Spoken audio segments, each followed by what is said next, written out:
AP cabinet భేటీ కాసేపట్లో మొదలు కానుంది. రాజధాని అమరావతికి చట్టబద్దత కల్పించినందుకు ప్రధాని మోదీ, హోంమంత్రి అమిత్ షాకు రాజధాని బిల్లుకు ఆమోదం తెలిపిన వివిధ పార్టీలకు ఏపీ కేబినెట్ ధన్యవాదాలు తెలపనుంది.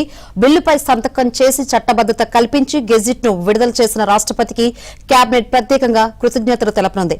16వ ఎస్ఐపిబిలో ఆమోదించిన 31 ప్రాజెక్టులకు సంబంధించి 39,436 కోట్ల పెట్టుబడులకు మంత్రివర్గం ఆమోదం తెలపనుంది. రాజధాని అమరావతి నిర్మాణంపై చర్చతో పాటు పలు సంస్థలకు భూ కేటాయింపులకు కేబినెట్ ఆమోదం తెలపనుంది.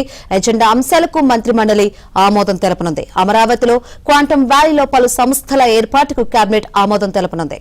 మరిన్ని వివరాలు అందించేందుకు మా ప్రతినిధి సత్య లైవ్ ద్వారా సిద్ధంగా ఉన్నారు. శంకరి, ఏపీ మంత్రిమండలి కొద్దిసేపటి క్రితం ముఖ్యమంత్రి చంద్రబాబు నేతృత్వంలో సచివాలయం వెలగపూడి సచివాలయంలో సమావేశమైంది. అమరావతిలో ఈ కేబినెట్ సమావేశంలో ప్రధానంగా అమరావతికి శాశ్వతత్వం కల్పిస్తూ, అమరావతికి అమరత్వాన్ని కల్పిస్తూ ఏదైతే పార్లమెంట్ ఉభయ సభలో, లోక్సభ, రాజ్యసభలో ఏకగ్రీవంగా తీర్మానం ఆమోదం పొందిందో తర్వాత రాష్ట్రపతి కూడా దానికి ఆమోద ముద్ర వేసి గెజిట్ నోటిఫికేషన్ కూడా విడుదల చేశారు. దీన్ని పురస్కరించుకుని అటు ప్రధాని నరేంద్ర మోడీకి, అదేవిధంగా హోంమంత్రి అమిత్ షాకు ఈ బిల్లు పాస్ అవడానికి విశేషంగా కృషి చేసిన వారిద్దరు కూడా ప్రత్యేకంగా ధన్యవాదాలు తెలియజేయడంతో పాటు ఉభయ సభల్లో కూడా మద్దతిచ్చిన వివిధ రాజకీయ పార్టీల ప్రతినిధులు ఎవరైతే ఉన్నారో వారందరికీ కూడా ధన్యవాదాలు తెలుపుతారు. దీంతో పాటు అతి కీలకంగా గెజిట్ నోటిఫికేషన్ విడుదలకు కారణమైనటువంటి రాష్ట్రపతి ద్రౌపది ముర్ముకు కూడా ప్రత్యేకంగా ధన్యవాదాలు కేబినెట్ తెలియజేయబోతుంది.